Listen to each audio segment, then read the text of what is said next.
Dans la Bible, il y a 3 personnes qui ne sont jamais mortes et aujourd'hui nous allons explorer leurs histoires. Nous avons d'abord Élie.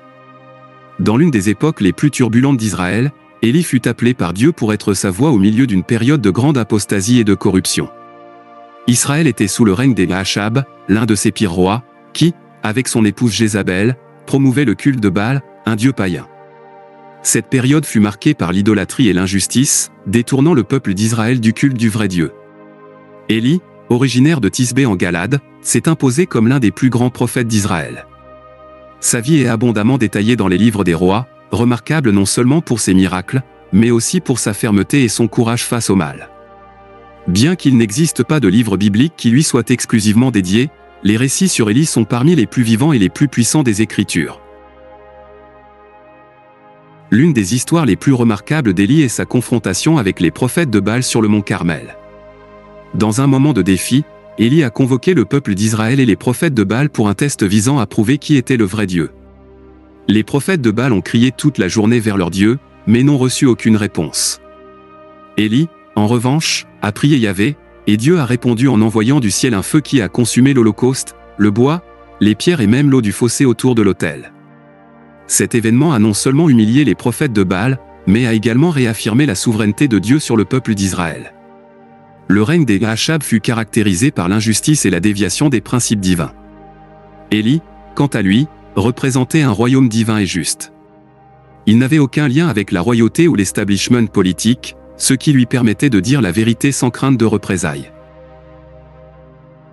Son indépendance du pouvoir terrestre lui a donné une voix authentique et non corrompue, lui permettant d'affronter même le roi et son entourage. Élie était courageux et sa vie était pleine de miracles et d'affrontements héroïques. Non seulement il a défié les faux prophètes, mais il a également accompli de nombreux miracles. Il multiplia la farine et l'huile d'une veuve lors d'une famine, ressuscita le fils de cette même veuve et, à plusieurs reprises, démontra la puissance de Dieu par des actes miraculeux. Sa vie était un témoignage constant de la puissance et de la fidélité de Dieu. Son départ était aussi exceptionnel que sa vie. Dieu lui révéla qu'il serait emmené au ciel dans un tourbillon, une manière unique de terminer sa mission sur terre. Dans ces derniers jours, Élie fit une tournée importante dans des lieux clés de l'histoire d'Israël, tels que Gilgal, Béthel et Jéricho, accompagné de son disciple et ami Élisée. Ce voyage marqua non seulement la fin de son ministère, mais aussi le début de celui d'Élisée.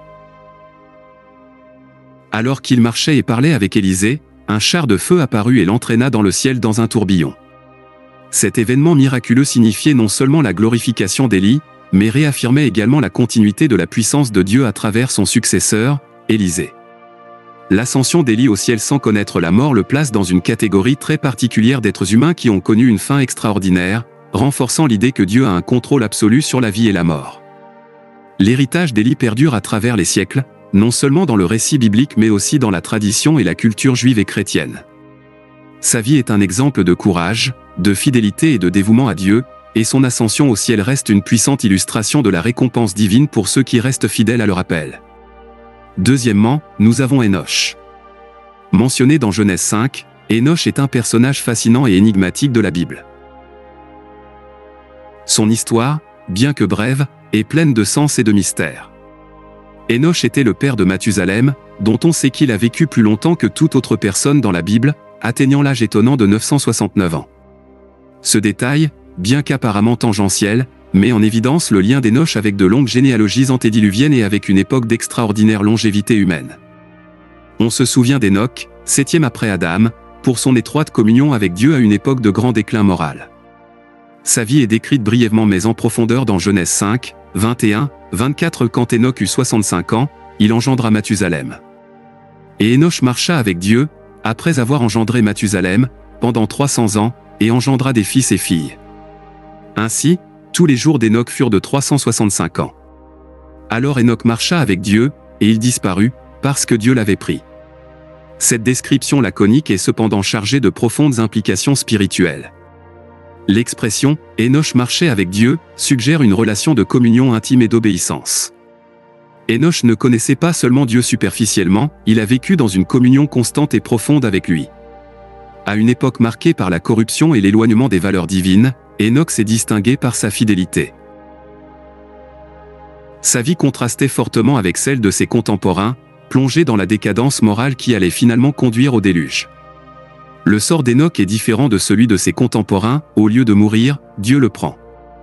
Cet acte est considéré comme le premier enlèvement de la Bible, une préfiguration de l'espérance chrétienne dans l'enlèvement futur des croyants.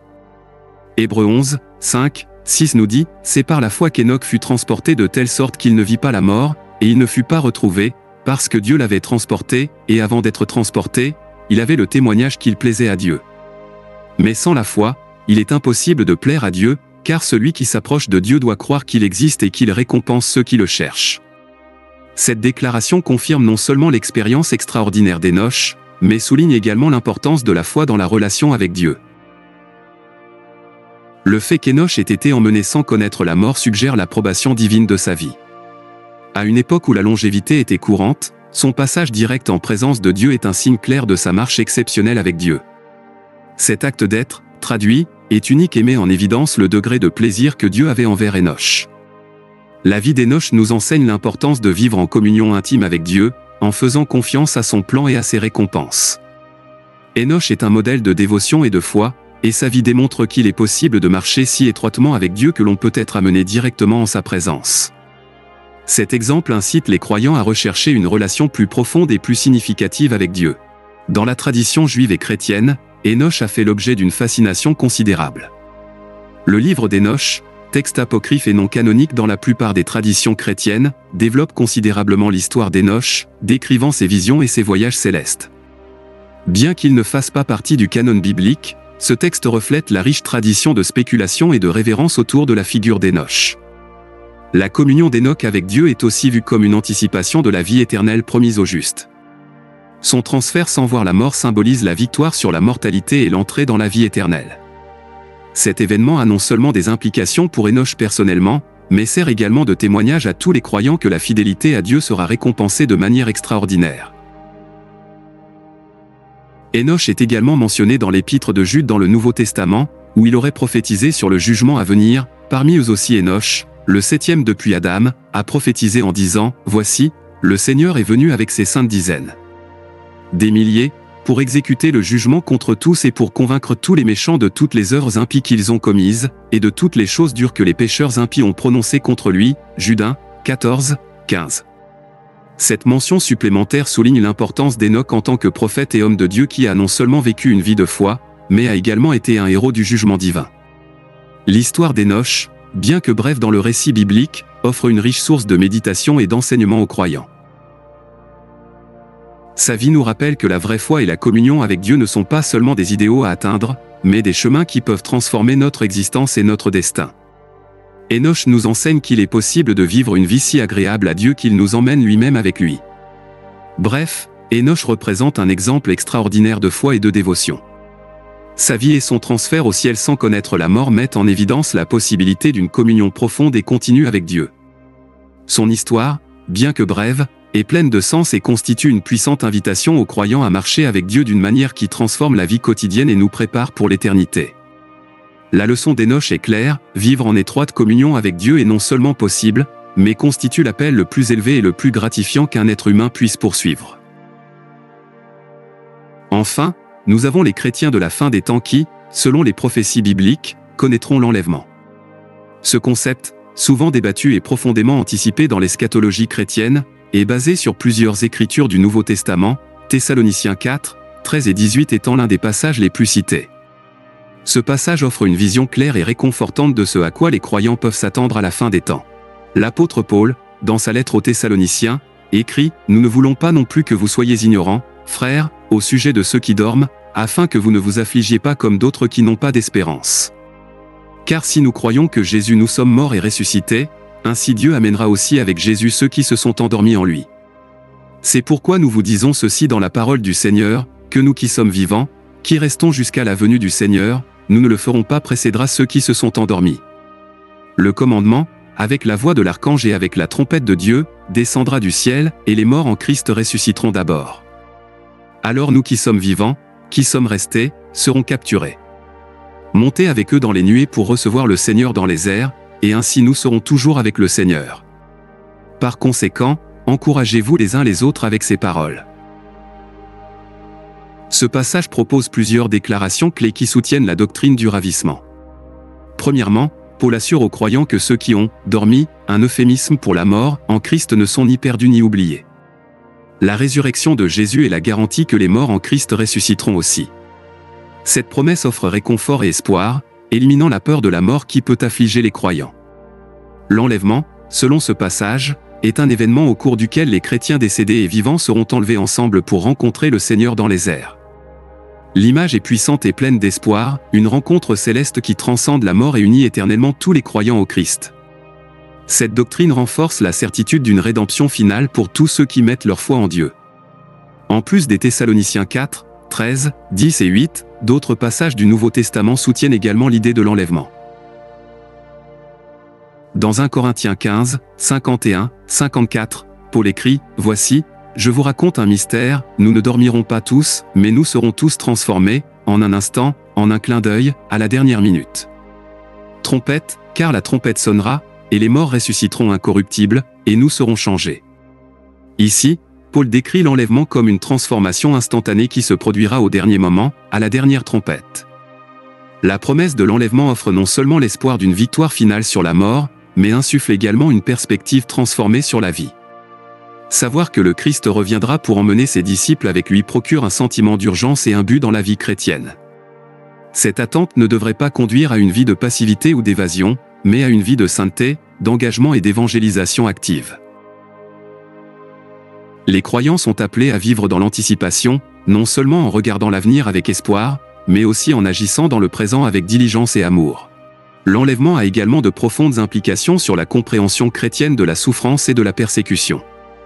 Dans de nombreux endroits du monde, les chrétiens sont confrontés à de graves tribulations et persécutions. La promesse de l'enlèvement rappelle que ces épreuves sont temporaires et qu'une rédemption éternelle attend les fidèles. Cette connaissance apporte force et réconfort, encourageant les croyants à rester fermes dans leur foi malgré l'adversité. De plus, la doctrine de l'enlèvement met en évidence la souveraineté et la puissance de Dieu. Dans un monde souvent marqué par le chaos et le mal, l'enlèvement assure aux croyants que Dieu a un plan parfait et que sa volonté prévaudra. L'image du Christ descendant avec un commandement, avec la voix d'un archange et avec la trompette de Dieu est une puissante affirmation de son autorité et de sa majesté. Cet événement final est un témoignage que Dieu est aux commandes et que son royaume sera pleinement établi. L'espoir du ravissement favorise également un sentiment de communauté parmi les croyants. L'anticipation de cet événement futur unit les chrétiens dans une espérance commune, renforçant le corps du Christ. Cette unité s'exprime non seulement dans une doctrine partagée, mais aussi dans un soutien mutuel et une exhortation à vivre une vie digne de l'appel du Christ. Comme Paul l'exhorte dans Thessaloniciens 4, 18, « Encouragez-vous donc les uns les autres par ces paroles. » Cet encouragement mutuel est vital pour maintenir la foi et l'espérance au milieu des difficultés de la vie. En termes théologiques, l'enlèvement souligne également la nature eschatologique de la foi chrétienne. L'eschatologie, ou l'étude de la fin des temps, fait partie intégrante de la doctrine chrétienne. Le ravissement est une pièce maîtresse de cette étude, offrant une vision du futur qui influence la vie présente. Cette perspective eschatologique rappelle aux croyants que l'histoire a un but et une destinée finale en Dieu. Il ne s'agit pas simplement d'un cycle sans fin d'événements, mais d'un récit avec une fin glorieuse où Dieu rassemblera son peuple et établira son royaume éternel. De plus, l'enlèvement a des implications pratiques pour la vie éthique des croyants. L'attente de la seconde venue du Christ et de l'enlèvement conduit les chrétiens à vivre avec intégrité et à éviter le péché. Comme Jean l'écrit dans Jean 3, 2, 3, « Bien-aimés, maintenant nous sommes enfants de Dieu, et ce que nous serons n'a pas encore été manifesté, mais nous savons que lorsqu'il paraîtra, nous serons comme lui, car nous verrons tel qu'il est. Il est. Et quiconque a cette espérance en lui se purifie, tout comme lui est pur. » L'espoir de l'enlèvement motive les croyants à vivre une vie pure et sainte en vue de rencontrer le Seigneur. Enfin, la promesse de l'enlèvement est une confirmation de la fidélité de Dieu. Tout au long de la Bible, Dieu a démontré son engagement à tenir ses promesses. L'attente de l'enlèvement est une extension de cette fidélité divine. Les croyants peuvent être sûrs que, tout comme Dieu a tenu ses promesses dans le passé, il tiendra également cette promesse finale. Cette confiance dans la fidélité de Dieu est fondamentale pour la foi chrétienne et constitue une base solide en période d'incertitude. En conclusion, l'enlèvement est une doctrine riche en espoir, en réconfort et en défi. Cela nous rappelle la promesse d'une rédemption finale et d'une victoire sur la mort, semblable à l'expérience d'Hénoch. Cela renforce la certitude que ceux qui mettent leur foi en Dieu retrouveront le Christ, vivant et mort, dans une rencontre céleste. Cette espérance motive les croyants à vivre une vie de sainteté, de détermination et de communauté, en faisant confiance à la souveraineté et à la fidélité de Dieu. L'enlèvement est une promesse qu'à la fin, le plan de Dieu s'accomplira et que son royaume sera établi pour toujours. Ces trois histoires nous rappellent que Dieu a un plan unique et merveilleux pour chacun de ses fidèles, nous assurant de sa présence et de ses soins, que ce soit dans la vie ou dans l'éternité.